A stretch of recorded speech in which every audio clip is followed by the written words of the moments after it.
बिस्मिल्लाहिर्रहमानिर्रहीम। अस्सलाम वालेकुम नाज़रीन, आप यूट्यूब चैनल देख रहे हैं। मैं इमरान खान हूँ। आज बड़ा इंपॉर्टेंट दिन है। अदालत में इमरान खान साहब के केसेस लगे हुए हैं और सबसे इम्पॉर्टेंट केस जो है वो है, बड़े अरसे के बाद इमरान खान साहब को मौका मिल रहा है कि उनकी जो वकला की टीम है वो बात कर सके जाके अदालत में, हाई कोर्ट में, कि उनका केस लगाया जाए अलकादर यूनिवर्सिटी वाला।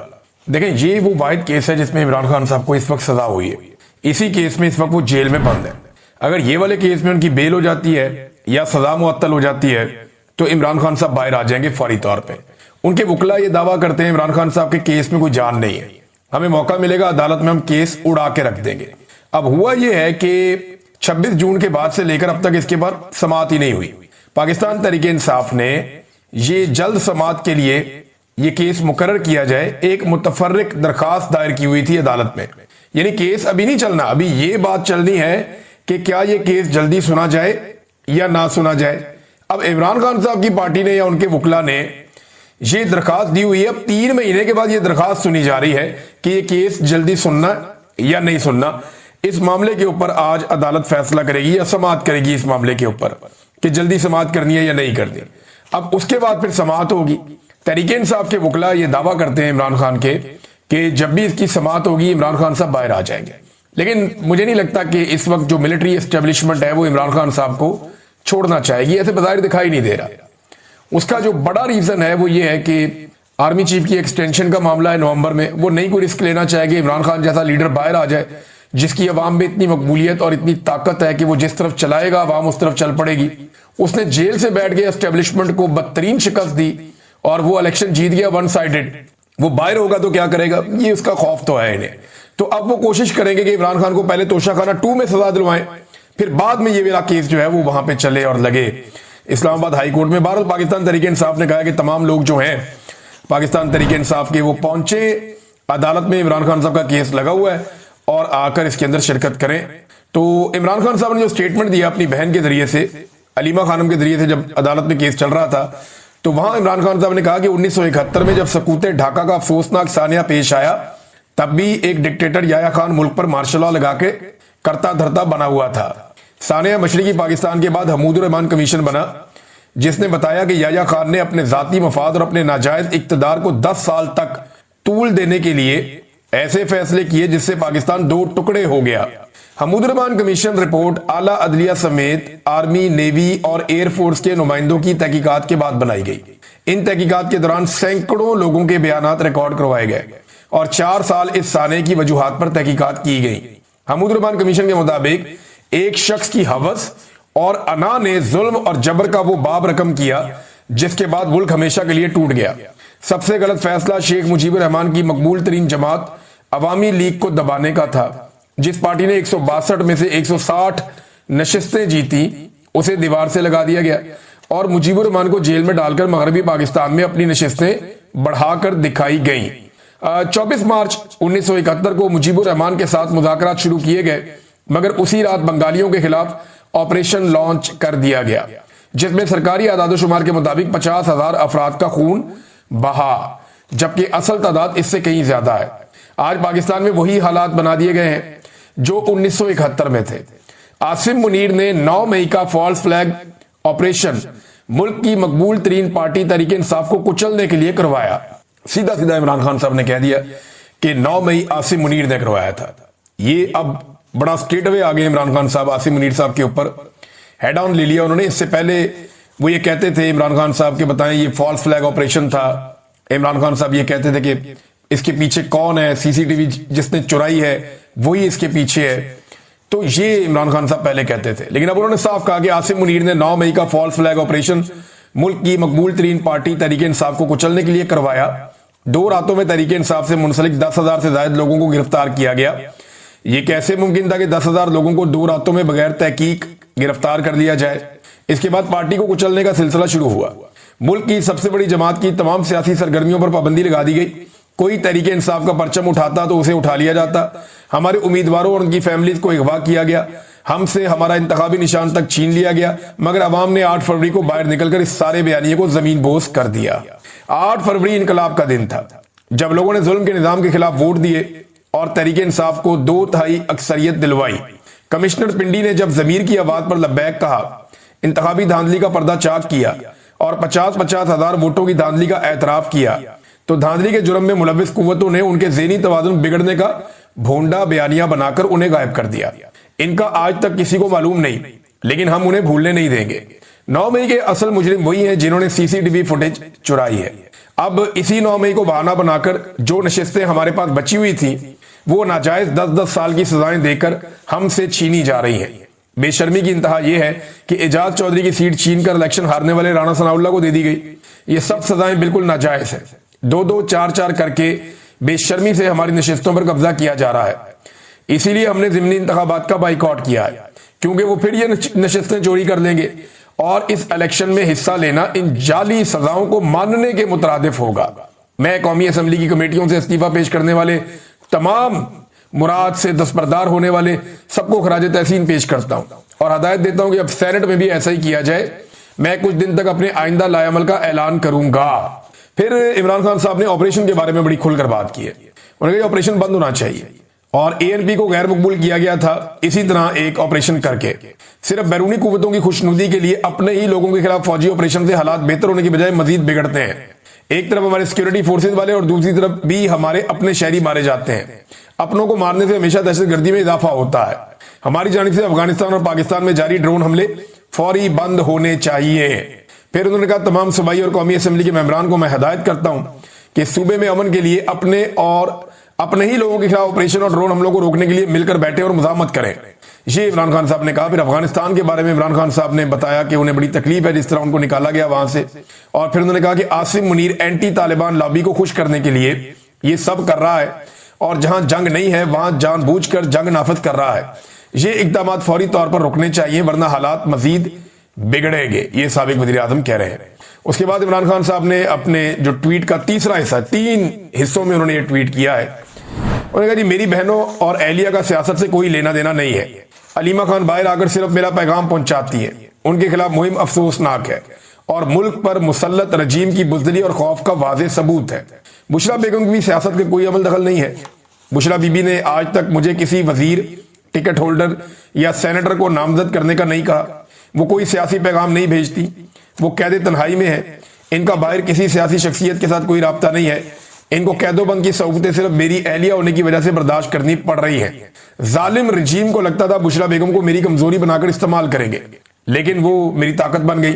ये वाहिद खातून है पाकिस्तान की तारीख की जो गैर सियासी है, मगर सिर्फ इनके खानदान के किसी शख्स के सियासत में होने की वजह से उन्हें कैद बर्दाश्त करनी पड़ी हो। बुशरा बेगम की तबीयत नासाज है। उन्हें चलते हुए चक्कर महसूस होते हैं। उनके मुआयने के हवाले से दरखास्त दायर की गई है, लेकिन अभी तक कबूल नहीं की गई। उनका डॉक्टर से तरजीही बुनियादों पर मुआयना इंतहाई अहम है। बुशरा बेगम को सियासी मुकदमात में कैद करना आसिम रजीम की इखलाकी और मजहबी गिरावट का सबूत है। मुझ पर और मेरे खानदान पर तमाम मुजालिम आसिम मुनीर करवा रहा है। मुल्क में इस वक्त आसिम लॉ नाफिज है, जिसने डाकू डफर अलायंस के तहत मुल्क चलाकर इखलाकियात का जनाजा उठा दिया। अदालती अहकामात जो है वो कोई अर्दली भी नहीं मानता। अपने जूते की नोक के ऊपर रखते हैं सिपाही अदालत के अहकामात को। तो हालत तो ये है इस वक्त पाकिस्तान में। और जो जजेस लाए गए हैं वो जजेस पहले से ही मुतनाज़े हैं। उनको लाया ही इन कामों के लिए गया है और वो अपने वही काम कर रहे हैं, चाहे सुप्रीम कोर्ट ऑफ पाकिस्तान हो, चाहे इस्लामाबाद हाई कोर्ट हो, चाहे लाहौर हाई कोर्ट हो। पूरे निज़ाम को पाकिस्तान की मिलिट्री एस्टेब्लिशमेंट ने अपनी एजेंसियों के जरिए से यरगमाल बनाया हुआ है और कोई भी जज इंसाफ देने की प्रॉपर पोजीशन में नहीं है। अब इसमें जो इमरान खान साहब की बहनों के स्टेटमेंट हैं, लीडरशिप के लिए सिंपल एक पैगाम है इमरान खान साहब की बहनों का। वो कहती हैं जी कि पार्टी ऐसे रिलैक्स है जैसे इमरान खान का इलाज हो गया है। जो इमरान खान का बयानिया का बोझ नहीं उठा सकता वो साइड पे हो जाए। अब अलीमा खानम ने बड़ी सख्त बातें की हैं पाकिस्तान तहरीक इंसाफ के बारे में, और अगर आप ये देखें वो एक बहन है तो वो ये बातें कर सकती हैं। एक पॉलिटिकल लीडर कभी ऐसी बातें नहीं करता। जो पॉलिटिकल लोग होते हैं वो कहीं ना कहीं गुंजाइश बचा कर रखते हैं, लेकिन ये बहनें, इन्हें सियासत से कोई लेना देना नहीं है। ना इन्होंने कल को कोई ओहदेदार बनना है, ना इन्होंने वजीर आला, ना वजीर आजम, कुछ भी नहीं बनना है इन्होंने। तो इसलिए इनकी तवज्जो इस बात पे है कि इनके भाई की जान बचे और इनके भाई का इलाज हो और इनके भाई को रिहाई मिले। अब वो ये कहती हैं कि इमरान खान की सेहत पर हम पीटीआई की तरफ से कुछ होता हुआ नहीं देख रहे। अब हम ये बात करेंगे। आज हाई कोर्ट में इमरान खान के मुकदमात लगे हुए हैं। उन्होंने पैगाम भेजा था कि सीनियर वकला जाकर मेरे केसेस लगवाएं, इमरान खान के टिकट होल्डर्स जो वकला थे वो कहाँ है? इमरान खान ने बहुत सारे वकीलों को टिकट दिए थे ना कि इन्हें इलेक्शन लड़ाओ, क्योंकि इमरान खान जानते थे कि एक बड़ी लीगल बैटल आगे उनकी पार्टी को लड़नी पड़ेगी। लेकिन वकला ने क्या किया? हामिद खान पीटीआई के सेनेटर हैं, वो किधर है? इमरान खान की आंख खराब है, हाई कोर्ट के 2 केसेस में जमानत मिल जाए तो वो बाहर आ सकते हैं। हामिद खान, लतीफ खोसा, अली जफर, बैरिस्टर गौहर, ये लोग सारे किधर हैं? गौहर साहब को वैसे तो सेहत की इतनी फिक्र है, चेयरमैन है, कहाँ है? क्यों नहीं केस के लिए खड़े हुए? अली बुखारी किधर है? और भी बहुत सारे लोग हैं। छोटे मोटे वकील जो हैं वो तो आ जाते हैं बेचारे, भाग दौड़ करते रहते हैं, लेकिन जो बड़े वकला हैं जिनको इमरान खान साहब ने नवाजा है अपनी जिंदगी में और इमरान खान साहब की सियासत से उनको फायदा हुआ, उनमें से कोई दिखाई नहीं देता। इस पे इमरान खान साहब की बहनों ने काफी सख्त बयान दिए। उन्होंने कहा जी इमरान खान को शिफा इंटरनेशनल अस्पताल मुंतकिल करके जाती मुआलिजीन और फैमिली की मौजूदगी में इलाज करवाने की एक दरखास्त दायर की गई है। और ये देखें, ये एक दरखास्त सुप्रीम कोर्ट ऑफ पाकिस्तान में रजिस्ट्रार ऑफिस में पहुंचे शाहिद खटक, लतीफ खोसा, मीना खान, अफरीदी और बैरिस्टर गौहर वगैरह, और उन्होंने जाके वहां पे दरखास्त दायर की है। अब कोशिश तो यह है कि इमरान खान साहब को अस्पताल में मुंतकिल किया जाए और उनका इलाज जो है वो प्रॉपर तरीके से किया जाए, या कम से कम फैमिली की मौजूदगी में एक चेकअप तो हो जहां पे इमरान खान साहब के जाती मुआलिजीन मौजूद हों और पता चले कि उनकी आंख की हालत है क्या। हमें 2 तरह की खबरें मिलती हैं। एक खबर मिलती है हुकूमती जराए से। अब अलशिफा अस्पताल में इसलिए इमरान खान को नहीं लेकर गए, ये इमरान खान साहब के फैमिली जराए बता रहे हैं और कुछ सहाफी भी ये बात क्लेम कर रहे हैं, और मेरी अपनी इंफॉर्मेशन भी ये है कि अलशिफा ने कंट्रोल होने से इनकार कर दिया था। अलशिफा इंटरनेशनल के अंदर उस तरह से पाकिस्तान की इंटेलिजेंस एजेंसियां कंट्रोल नहीं कर सकती जैसा कि वो पिम्स अस्पताल के अंदर कंट्रोल कर रहे हैं। और अलशिफा में आप बाहर से डॉक्टर भी लाके वहां पे इलाज नहीं करवा सकते, उनकी अपनी क्रेडिबिलिटी है, वो इलाज मुआवजा खुद करेंगे, वो जाली रिपोर्टें भी नहीं बनाएंगे। तो इस पे पाकिस्तान की इंटेलिजेंस एजेंसियों का कंट्रोल कम हो जाता है। तो वो नहीं चाहते कि इमरान खान साहब के सेहत के मामलात हों, कैद के मामलात हों, दीगर मामलात हों, उनमें एजेंसियों के हाथ से किसी वक्त भी कंट्रोल निकले। तो वो कंट्रोल जो है वो अपने हाथ में रखना चाहते हैं ताकि आसिम मुनीर साहब के जो फैसले हैं उनके मुताबिक मामलात आगे बढ़ाए जा सके। अब यहाँ पे बैरिस्टर गौहर ने कहा कि गुज़िश्ता साल 17 मरतबा इस्लामाबाद हाई कोर्ट और 14 मरतबा सुप्रीम कोर्ट जा चुके हैं। वैसे ये तो गिन गिन के जाते हैं। यानी मेरे एक दोस्त हैं, सहाफी है, वो मुझे एक दिन कह रहे थे कि ये तो हाजिरी लगवाने आते हैं। तो उनकी बात यहाँ पे दुरुस्त साबित हो गई। बैरिस्टर गौहर साहब कह रहे हैं कि 17 मरतबा मैं गया हूँ हाई कोर्ट और 14 मरतबा हम गए सुप्रीम कोर्ट। तो इसका मतलब है ये तो गिन गिन कर जाते हैं, और गिन गिन कर वही जाता है जो हाजिरी लगाता है कि मेरी हाजिरी पूरी हो गई है। भैया आपको अगर 100 मरतबा या 1000 मरतबा भी जाना पड़े तो आपको जाना पड़ेगा, क्योंकि इमरान खान साहब की ना सिर्फ सेहत का बल्कि उनकी जिंदगी का मामला है। और आखिरी मरतबा जब इमरान खान साहब की मुलाकात हुई तो उन्होंने अपनी बहन को कहा था कि ये मुझे कत्ल कर देंगे, ये मुझे मार देंगे। और जो पैगाम उन्होंने भिजवाया वो ये भिजवाया कि मेरे जाती मुआलिजीन से कहो कि वो मेरा इलाज करें और इसके लिए मेरी बहनों को कहो आवाज उठाएं, जोर लगाएं। तो जो इमरान खान के बयानिए का बोझ नहीं उठा सकता वो साइड पे हो जाए, ये इमरान खान साहब की बहनों ने कहा। फिर इमरान खान की सेहत के ऊपर हम पीटीआई की तरफ से कुछ भी होता हुआ नहीं देख रहे, और ये बात ठीक है कि पाकिस्तान तहरीक इंसाफ कुछ भी नहीं कर सकी। लीडरशिप देख रही थी अवाम की तरफ कि अवाम खुद ही निकल के इनकलाब ले आएगी, और अवाम देख रही थी लीडरशिप की तरफ कि ये लीड करेंगे और बताएंगे क्या करना है, और फिर दोनों ही कुछ नहीं कर सके। अवाम निकली नहीं और लीडरशिप जो है उन्होंने अपने आप को 3 बिल्डिंगों के अंदर इस्लामाबाद में इंडोर धरने में महसूर कर दिया कि हम यहीं पे बस वहीं महदूद हो गए वो। और एक और बात उन्होंने की फैमिली ने, और ये लॉजिकल भी है, कि इमरान खान की सेहत के फैसले करने का मैंडेट पार्टी के पास नहीं है, ये फैमिली और डॉक्टर्स का मैंडेट है। सेहत के मामलात के ऊपर पार्टी फैसले ना करे।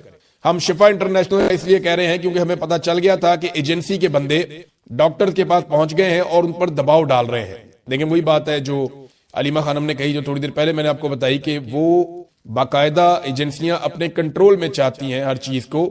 डॉक्टर उज़मा जो है इमरान खान साहब की दूसरी बहन, उन्होंने कहा ये एक आंख का मसला नहीं है इमरान खान का, क्योंकि हमें इसकी वजूहात अभी तक पता नहीं चली, तो दूसरी आंख भी मुतासिर हो सकती है। और देखें, मैं पहले आपको ये बात कह चुका हूं, मेरी यहाँ पे बरतानिया में सीनियर डॉक्टर से बात हुई, उन्होंने बताया कि ये ब्लड की बीमारी है, ये जरूरी नहीं है कि एक आंख में रुके, ये दूसरी आंख के अंदर जाकर वहां पे भी बीमारी पैदा कर सकती है और दोनों आंखों की बीनाई मुतासिर हो सकती है इमरान खान साहब की। तो उन्होंने कहा दूसरी आंख भी मुतासिर हो सकती है, हो सकता है वो शुरू भी हो चुकी हो मुतासिर होना। हम तक कोई चीज नहीं आई, सिर्फ टीवी से 2-4 बातें हमारे तक आती हैं, उसके अलावा हमें कोई चीज मालूम नहीं है। आखिरी मुलाकात में इमरान खान ने कहा था कि मैं इतनी मुश्किल जेल काट रहा हूं, लेकिन मेरी पार्टी के सीनियर वकला मेरे केसेस नहीं लगवा रहे।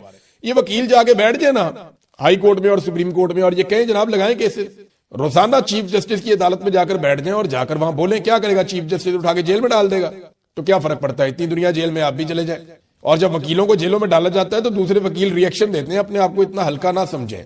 वकला ने बाकायदा कभी इस मामले को उस तरह से लड़ाई नहीं। अच्छा, सुहेल अफरीदी साहब जो हैं वो गए, इन्होंने कोशिश की इस्लामाबाद हाई कोर्ट में चीफ जस्टिस से बात करने की। सेक्रेटरी से उन्होंने कहा नहीं, मैं चीफ जस्टिस से बात करूंगा कोर्ट में। तो ये जनाब कोर्ट के अंदर बैठ गए और जब ये रुस्तम पे गए और उन्होंने चीफ जस्टिस से बात करने की कोशिश की, अस्सलामु अलैकुम कहा, तो रोजे की हालत में थे। उन्होंने कहा जी मैं रोजे की हालत में था, मैंने अस्सलामु अलैकुम कहा चीफ जस्टिस को, तो चले वो मेरी बात ना सुनते, मुझे इंसाफ ना देते, लेकिन मेरे सलाम का जवाब तो देते। उन्होंने मेरा सलाम का जवाब भी नहीं दिया और उठकर चले गए। ये तो एक रवैया है इस वक्त। जमहूरी निजाम का बेड़ा गर्क कर दिया गया। पाकिस्तान में जमहूरियत नहीं है, ये पाकिस्तान का हर आदमी कहता है, बल्कि जो हुकूमत में मौजूद वुज़रा हैं वो कहते हैं कि ये हाइब्रिड निजाम, एक दोगला निजाम है जिसमें जमहूरियत का अमल दखल नहीं है। ये दोगला निजाम है पाकिस्तान में।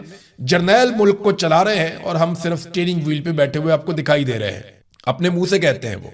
तो हाइब्रिड निजाम के नाम पर सिविलियन इदारों का control Aahista Aahista military officers के पास जाना शुरू हो गया और अब लगभग ज्यादातर इंतजाम उनके पास है जिन लोगों को इन इदारों को चलाने का किसी किस्म का कोई तजर्बा नहीं है।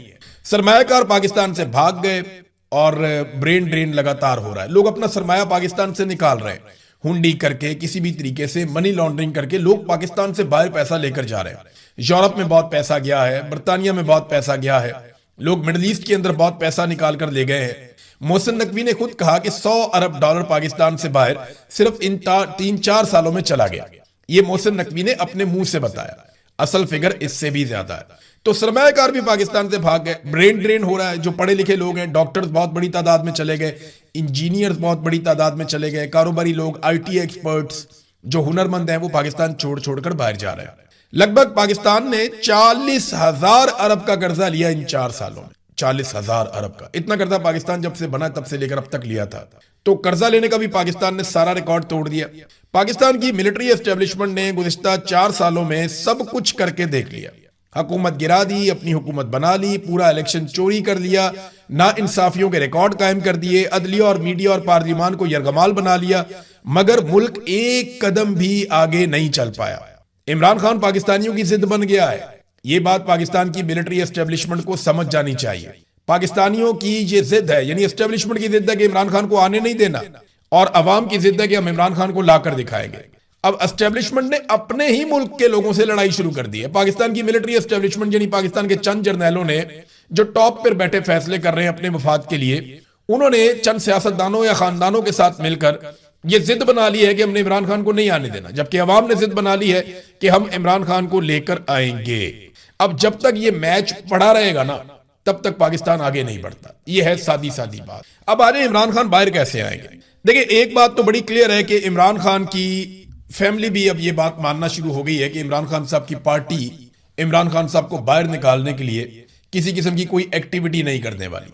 अभी ये एक स्टेटमेंट मैं आपको सुनाता हूं। उस्मा खानम इमरान खान की बहन है, वो एक स्पेस में बात कर रही थी। उन्होंने क्या कहा, जरा ये सुनिए। मगर आप दूसरा अभी सरिया तोड़ने का तो हमारे तक नहीं आया था। हाँ, और जहां आप कह रहे हैं कि ये बिल्कुल हमें, ये नौरीन को पता है कि इनको बड़े लोगों ने कहा कि हमें इंफॉर्मेशन दी कि आपके लोगों ने ही आपकी मुलाकातें बंद कराई हैं, कि आपके लोग ही नहीं चाहते कि आप जाके मुलाकात करें और कोई इंस्ट्रक्शन है। हमें नहीं, हमें किसी ने डायरेक्टली, मगर इंफॉर्मेशन हमें ऐसे आती है। अब अल्लाह जानता है कितनी सच है, मगर हमें भी अब ये महसूस होता है। ये वो कह रही है कि अब हमें ये इंफॉर्मेशन मिली कि बहनों की मुलाकातें भी पार्टी के लोगों ने रुकवाई हैं। ये मैंने ना इससे पहले ये बात सुनी भी थी। 1-2 जर्नलिस्ट हैं, उन्होंने मुझे बताया था कि ये खबर है, और ये एस्टेब्लिशमेंट को कहा गया कि जनाब बहनें जाती हैं तो इमरान खान साहब की तरफ से सख्त स्टेटमेंट आता है, वो आकर बाहर बता देती हैं, तो मामला वहां से खराब होता है, आप मुलाकात ही ना करवाएं। अब इमरान खान की बहन ये बात कर रही है कि जनाब नहीं, हमारी पार्टी हमारे खिलाफ हो गई।